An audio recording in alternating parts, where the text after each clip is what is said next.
Hello guys, ndabashimiye kandi nanone ikaze kuri channel yanyu, channel yigisha amashanyarazi n'udushya.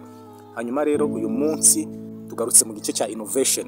Fata amasegonda abiri rero unkandire kuri subscribe ndetse na like, ubundi dukomeze. Niba wari usanzwe ufite Facebook yawe ariko ukaba wijyagaho ugiye guchatinga gusa, ugiye kureba amafoto y'aba friends bawe gusa, cyangwa ugiye kwirebera aba friend, kwinvita aba friends bashyashya, ugashimishwa n'ibyo ngibyo gusa, hari irindi banga. Hari uburyo wafata iyo Facebook yawe usanzwe uchatingiraho, usanzwe wemvitira aba friends, ugahita uyihindura Facebook ibyara amafaranga, ikorera amafaranga. Ni gute rero twabikora?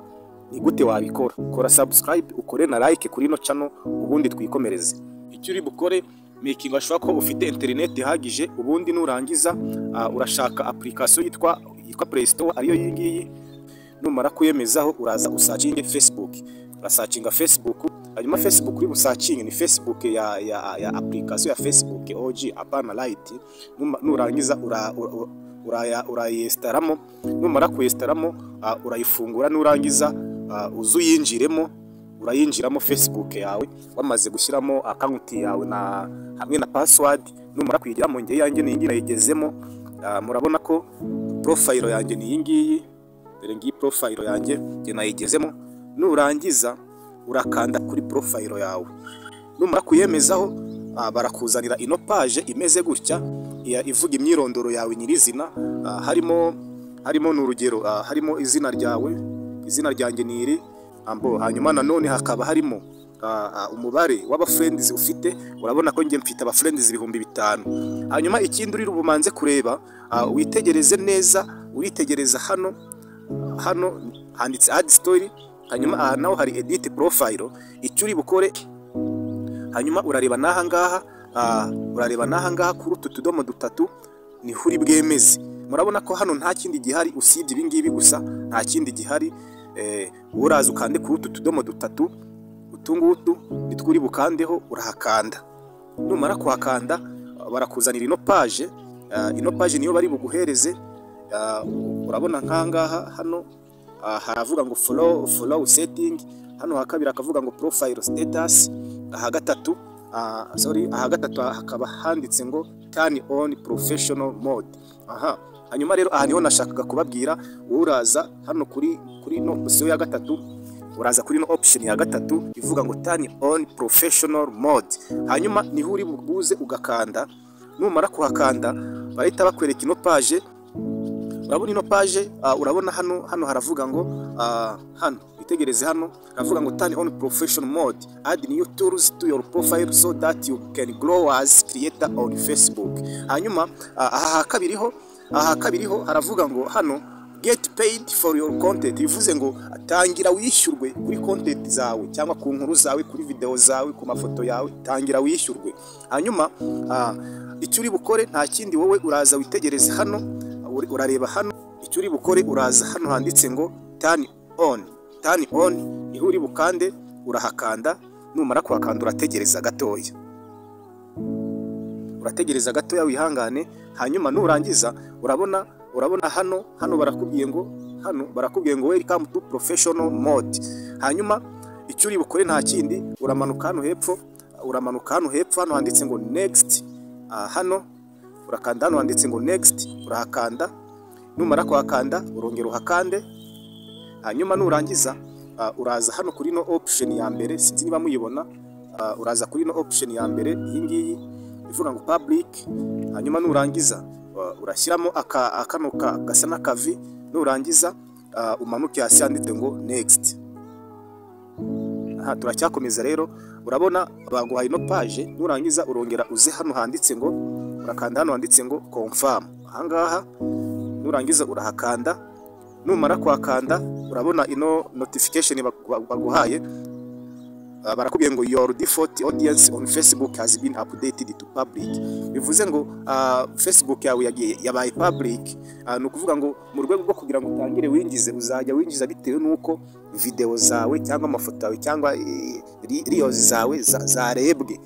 Okay. Hanyuma icyo uri bukore rero, urakomeza ukanda next, urakomeza ukande next.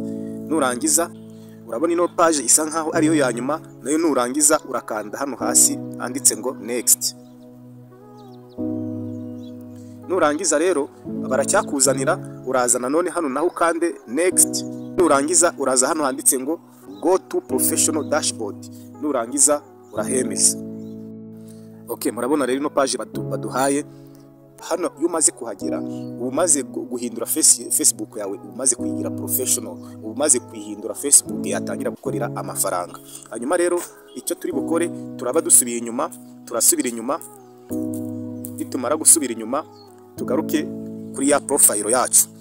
Okay, twagarutse rero kuri profile yacu. Murabona niba mwibuka neza ya profile ya mbere, hano hari ibyahindutse. Icya mbere cyahindutse rero, mwitegereze neza hano, mwitegereze hano aka kantu ntabwo kari gahari, aka ngaka ntabwo kari gahari, kano ntabwo kari gahari, kahise kiyongeramo. Hanyuma ikindi kiyongereyemo, niba mwibuka neza, hano twari tuhafite amazina ya Facebook yacu. Hanyuma hano handitse ngo, hano hari ngo 5k followers, byari ntabwo byari followers, ahubwo byari 5k friends.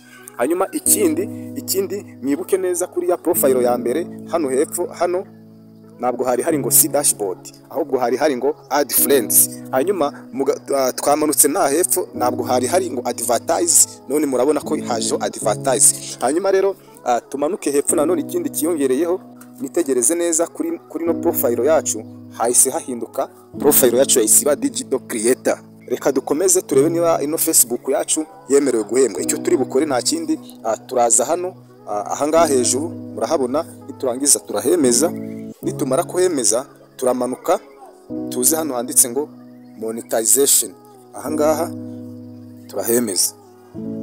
Hanyuma rero ukimara gukanda monetization, barahita bakwereka izindi option. Murabona nkanga hari izindi option zigera kuri 5.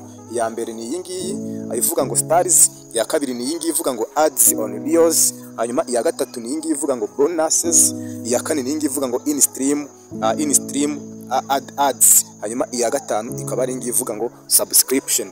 Niturangiza duhite tuza hano handitse ngo in stream ads, ahangaha turahita tuhagera. Niturangiza turahemeza. Hanyuma ukimara kuhemeza barakwereka aka gapaje urabona uyu mugore arimo kwamamaza, ari byo bita ads. Hanyuma turamanuka, nitumara kumanuka baratwereka izi option enye, baratwereka izi option enye, ariyo iyi ngiyi n'iyi ngiyi. Hanyuma mwitegereze neza, murabona ko hano hasi ahangaha barakubwira ngo ino account yawe ya Facebook ntabwo wahita ubona, ntabwo bahita bakwereka ibisabwa kugira ngo wemererwe gutangira gukorera amafaranga, kubera ko ino professional account yawe itamaze igihe kinini ifunguwe cyangwa ibaye activated. Bakakubwira ngo we will let you know when you can get started with this tool. Bazakumenyesha igihe ushobora kuba watangira kurebera ibyo usabwa kugira ngo utangire kuba wahembwa. Ariko nanone kugira ngo bakwereke ibyo ugomba kuba wujuje, ubundi nyuma y'uko umara kwactiva Facebook yawe ukayihindura muri professional mode, baguha iminsi 2, ni iminsi 2 yonyine, bagahita batangira kukwereka ibisabwa. Iyi ni profile yitwa Smart Electrician, urabona nayo imeze nka ya yindi, ariko icyo nari nshaka kubereka nyirizina, nari nshaka kubereka uburyo nayo yamaze kuba professional Facebook. Hanyuma icyo turi bukore, turaza hano kuri profile yacu, niturangiza tumanuke hano handitse ngo professional dashboard, ariho hano professional dashboard, turahemeza. Nitumara kuhemeza turamanuka hasi, cyangwa se ushatse wanaza hano handitse ngo monetization, hano ku ruhande hejuru, ku ruhande ushatse waza hano hejuru, ariko reka tumanuke hepfo, hano handitse ngo monetization. Dore ngiyi hano, dore ni ngiyi. Niturangiza turayemezaho, dutegereze gato, hanyuma ahandi turi buze. Hanyuma numara kwemeza monetization, urahita uza hano handitse ngo live in ads, ahangaha nari nahaberetse na kare, urahemeza. Numara kwemeza rero uramanuka, dore ngizi eligibility criteria, ibyo ugomba kuba wujuje kugira ngo Facebook yawe ihembwe. Icyambere ugomba kuba wujuje rero, ugomba kuba wujuje, dore ni iki cyambere, kivuga ngo you reside in an eligible country, uri mu gihugu cyujuje ibisabwa. Hanyuma ikindi ugomba kuba wujuje ni iki cya kabiri, kivuga ngo you allow Facebook's content monetization policies, bivuze ngo ugomba kuba ugendera ku mahame n'amabwiriza ya Facebook monetization. Hanyuma iya gatatu uba ugomba kuba wujuje ni iyi ngiyi ivuga ngo your profile has at least 5k followers. Bivuze ngo ugomba kuba ufite aba followers 5,000 kugira ngo utangire guhembwa. Icya kane uba ugomba kuba wujuje ni iki ngiki kivuga ngo eligible videos. Uba ugomba kuba ufite video byibura kandi video zawe zikaba zararebwe iminota 60,000 mu minsi 60. Bivuze ngo mu mezi abiri uba ugomba kuba ufite view iminota 60,000. Okay, hanyuma rero iya nyuma uba ugomba kuba wujuje criteria ya nyuma uba ugomba kuba wujuje ni iyi ngiyi ivuga ngo uba ugomba kuba warasharinze, uba ugomba kuba warakoze share video 5 warazisharinze mu minsi 30. Bivuze ngo ni ukwezi kumwe. Okay, ni criteria 5 uba ugomba kuba wujuje kugira ngo Facebook yawe naho ubutaha rero. Imana ibiteho kandi barinde. Ciao ciao.